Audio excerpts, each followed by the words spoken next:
Hi, good afternoon. So imagine this, 32 years ago, you're lying in bed in the swamp that's known as Annapolis, Maryland. It's your first year at the Naval Academy. It's 95 degrees at 3 in the morning, 99% humidity. You wake up and you can't breathe. You literally can't breathe and you don't know why. You stumble across to your bunkmate who you've known for a grand total of 4 weeks and you shake him. He wakes up, assesses you, realizes what's going on. All 5'5" of them picks you up, carries you over to your bed, forces you to lie on your side until the fluid drains out of your lungs and he saves your life. That was me 32 years ago. My roommate Tim Held was a Navy corpsman, which is the Navy's equivalent and the Marine Corps' equivalent of a medic. I am very fortunate that a third of a century later, in a very small way, through the Call of Duty Endowment, we had the opportunity to pay that community back. And that's what I'm going to talk to you about today. First, though, I'd like to talk to you about the Call of Duty Endowment. Our mission is to help US and UK veterans find high-quality jobs and show employers why it's in their interest to hire veterans, why they bring value to the workforce. We do this through a process known as the Seal of Distinction, where we find and fund and vet the highest performing nonprofits in the US and the UK that place veterans into high-quality jobs. It's a performance-based approach that's enabled us to, and I'll show you the results here in a minute, but place many, many veterans into great jobs over the years. In fact, just this past May, we surpassed 100,000 placements. To give you a sense of how much impact that is, that's more than half the size of the United States Marine Corps. We've been at it for about 12 years now, and we've been focused on not just on a high quality or high number of jobs, but high quality placements as well. 87% of the placements we've made are for full-time careers. $64,000 in 2021 was the average starting salary. Not great in New York City, but pretty great at a national level, almost double the national starting salary for the veterans placed. We've put $62 million against this since inception and help drive more than $5.6 billion in economic impact for veterans and their families. We've from the beginning been very focused on making sure underrepresented groups have been particularly well served, and we're very proud of the fact that we place 19% of the vets we place are women, which is double their representation in the veteran community, and 20% of the veterans we place are Black, which is almost double their representation in the veteran community. Same goes true for other underrepresented groups as well. So ultimately, all this comes down to us being able to place vets into high quality jobs for about the cost of an iPad, $547 last year, which is 1/10 the cost of the federal government's efforts. So that's us, that's what we do. The reason we do this is, unfortunately, veterans are hit with underemployment in a massive way. Veterans are more likely than non-veterans to be underemployed, and 60% of them identify as unemployed or underemployed. So it's an ongoing problem despite the tight labor market. So given our mission, given what we do, at the beginning of the pandemic, we were intrigued by images like this.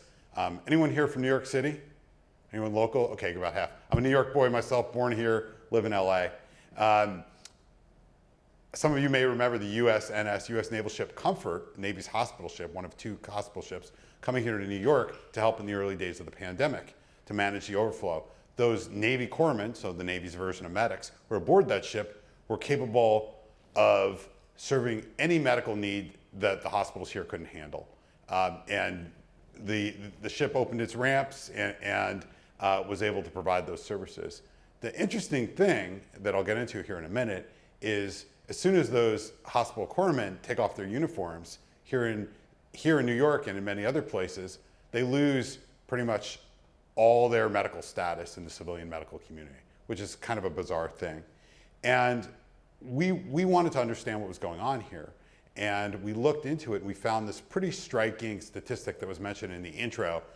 Half of former medics and hospital corpsmen who want to work in the civilian medical industry after they leave the military cannot find jobs. In the midst of the pandemic, every single one of them receives a minimum of $100,000 of medical training in their first first professional training in the military. Most of them, like my Naval Academy roommate Tim Held, who was 19 years old, by the way, when he saved my life.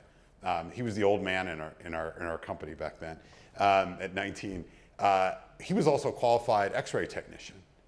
So most of them have additional skill sets as well, far advanced to that basic level. Every one of them, the day they graduate from that school, is qualified to be a basic level EMT. Now, we weren't the only ones to notice this. It was in the news. It got picked up. But interestingly, there was a real lack of data. Everyone knew it was a problem. Obviously, not a partisan issue.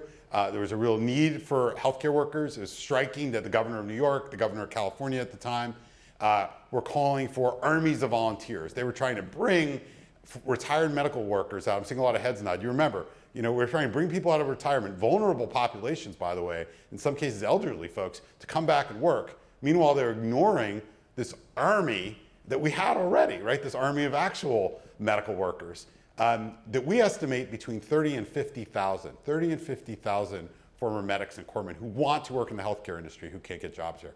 It's striking. So we realized, hey, someone needs to collect data. Everyone agreed it was a problem. No one knew how bad it was.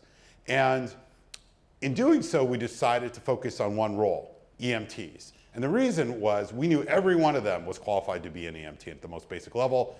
Every state and every territory in the United States has EMTs.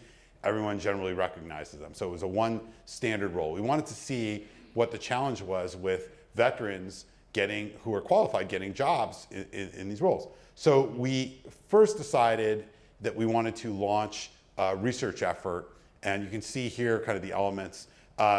We wanted to look at every state and territory and find out just how challenging it was through the state level emergency medical services division to get licensure as an EMT. We also wanted to see how well the states communicated the ability of former medics and corpsmen to get these jobs, to get the licensure, to get the jobs, I should say. And we wanted to really be specific with the challenge areas. We wanted to focus, we wanted to pinpoint what the problems were. Because if you can't do that, you can't propose solutions.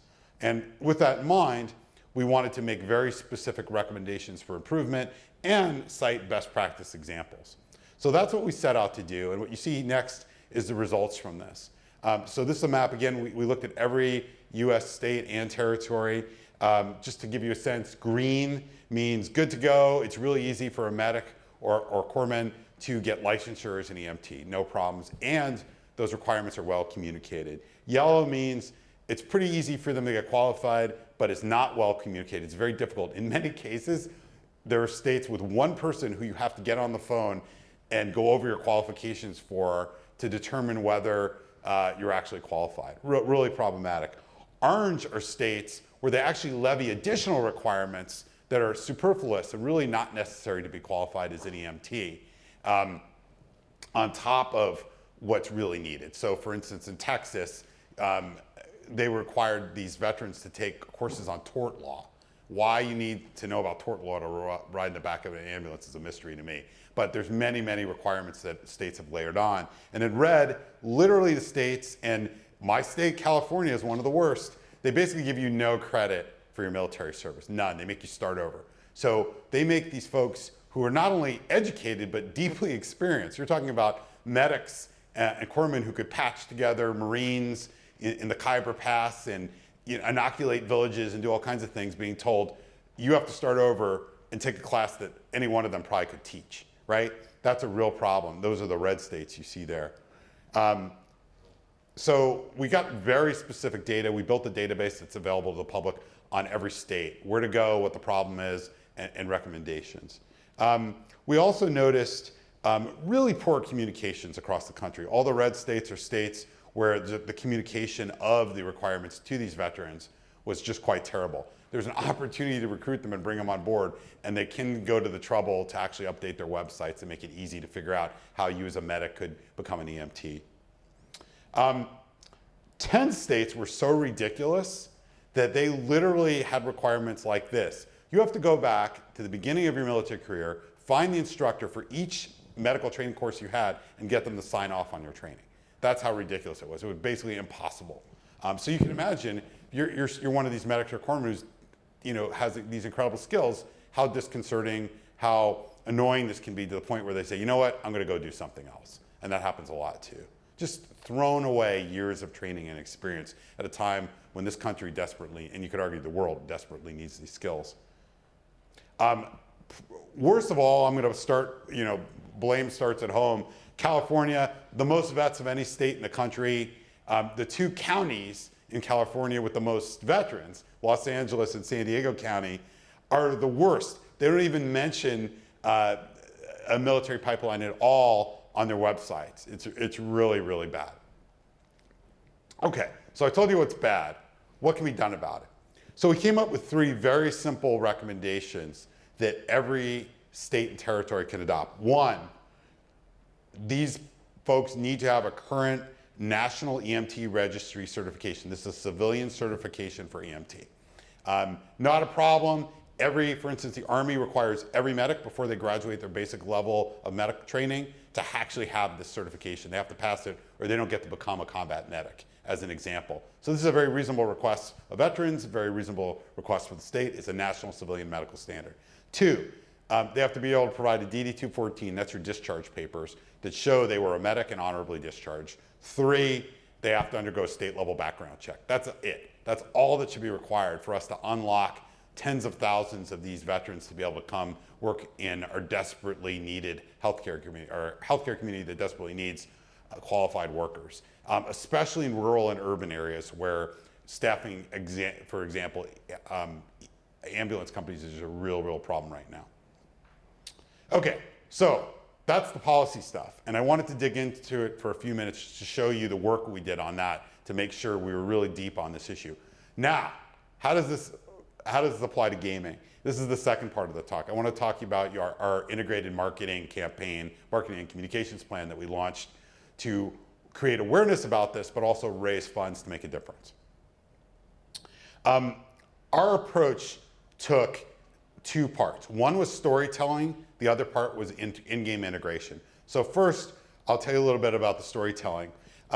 We profiled 4 veterans that through the Call of Duty Endowment, all medics or corpsmen, we were able to help find meaningful employment in the medical space. So we told some stories here. In a second, I'm going to give you an example, play a short video exemplifying what we were hoping to communicate here.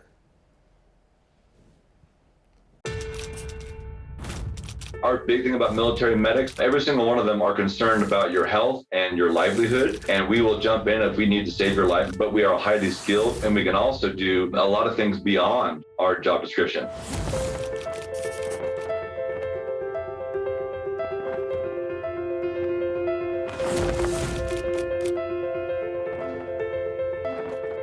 The longer you stay in the Army and you kind of forget about who you are outside of the Army. Just been off a very stable platform when you leave the military. And when you step off that platform, it can feel like an abyss. Still Serving Veterans is the veteran service organization that's actually funded through the Call of Duty Endowment. They helped me by encouraging me through the process. We sat down, formulated a plan. They obsessed over making sure that not only that I have the tools I needed to be successful in the civilian world, but I knew how to use them. Corpsmen and medics are dynamic people. They have a vast experience in the admin side, in the logistical side. But think about being able to hire someone and they have that wealth of knowledge. You're getting a well-rounded person that is highly adaptable, highly flexible. Look at the resume, see the value and total scope of what that corpsman or medic can do. Thank you all. Big thank you to those that donate their time and their resources. From all of us veterans that have used them, we thank you so much.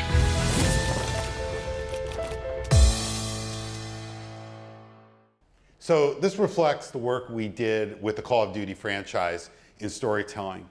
This is just one example of that. We did a ton of work with them on social media. As you can imagine, Call of Duty has an enormous social footprint that enabled us to do this, and incredible marketing talent and communications talent that we were able to tap into with their team to tell these stories. The second part was in-game. And I want to talk about 3 things quickly that we did. First, Call of Duty Warzone, pretty massive game, as some of you may have heard of. The connecting screen as you're waiting to load, we were able to use that to create messaging about the cause. And I'll tell you just in a few minutes, you'll see exactly how many folks saw it, but an incredible awareness generator, a simple asset in the game that we're able to leverage for cause, which we think was really meaningful. The second thing was we actually did an in-game challenge, a revival challenge. So Call of Duty is a combat game. Within that, there are medics, and there are ways to bring that to life. So we actually had a revival challenge where we challenged players, and you'll see a little bit about on video here in a second, to revive other players. And think about veterans and think about medics and corpsmen through their actions. So not just telling them about it, but in a small way feel participatory. And then finally, we sold an in-game pack that was really co-developed with some of the combat medics you saw here a moment ago in the video. They consulted with us to create a rig that was realistic for the character in-game that we used, which is super cool. And that helped us raise quite a bit of money, every cent of which went back to putting veterans in jobs. So I'm going to show you quickly a video here that will show you some of this stuff.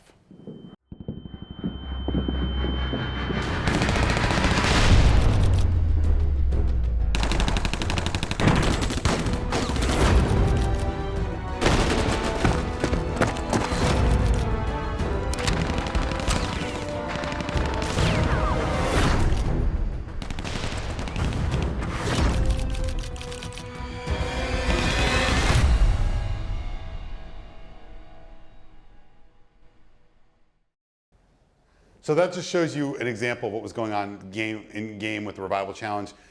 So we were sort of able to advertise the Revival Challenge, provide our social messaging, and actually, I don't know if you noticed it, but there were elements of our personalization pack, we called it our Battle Doc pack, that were actually in the video as well. So we were able to communicate a lot through those videos, and again, massive levels of awareness here, and I'll give you a sense of just how massive. So that connecting screen I mentioned, 19 million players saw it. The social media impressions, 63 million, 9 million engagements, 16 million video views. It's a lot of awareness. You can see that the Revival Challenge itself, we had 8 million completions, which resulted in 42 million revivals, and ultimately Activision donated $1 million to the cause through this. Incredible awareness for the cause. We had a 30% increase in our awareness of the Call of Duty Endowment across the Call of Duty community because of this. And incredible press as well. That wasn't the goal. The goal overall was awareness, but we had over 190 articles written about this campaign. And ultimately, the most important metric that we're the proudest of is 3,200 veterans got placed into jobs through this effort. So not bad. It's almost a brigade. We also won a couple awards. It's really cool since this number has increased from 2 to 5. In fact, tomorrow in New York, we're receiving a Bulldog Award, a PR award for this, which we're excited about as well. So the campaigns received a lot of praise, and we only like to use that to redirect it to the cause and remind folks that there's a lot of work to be done from a policy standpoint. The really cool thing that I'm even more proud about, it's not the kind of stuff you'll see in the news, is that we have states, red and blue states, it doesn't matter, calling us saying what can they do to change their licensure to make it easier to get veterans into these jobs. And that's really, really important. States as diverse as Arkansas, Texas, West Virginia, New Jersey, North Carolina, they've reached out to us. Still working on my home state. Okay, some takeaways for you. First, you notice I went deep on the research, right? It's super important to be grounded in the content, to really bring new insight to your player community and to the larger public. So I think that's the first area. We really went deep on the cause. We were able to create some new content the world hadn't seen and really give policymakers something to chew on. We're also cool. Two of the stories, NPR did a story about this because we had the data, as did MSNBC and NBC News. But again, like if we hadn't had the data, we wouldn't have been as credible, and I don't think we would have achieved the same level of impact. Focused on clear social impact, so our goal was super clear, right? It was get more medics and jobs in the healthcare industry. Ensure your social cause is authentic to your game brand. So obviously, medics fit really well with the Call of Duty theme and brand and ethos. I think it's really important we set out from the beginning. It's really the first public policy effort we'd ever engaged in. We're literally trying to change licensure in states. That can get pretty technical. The cool thing about it is it's not a partisan issue.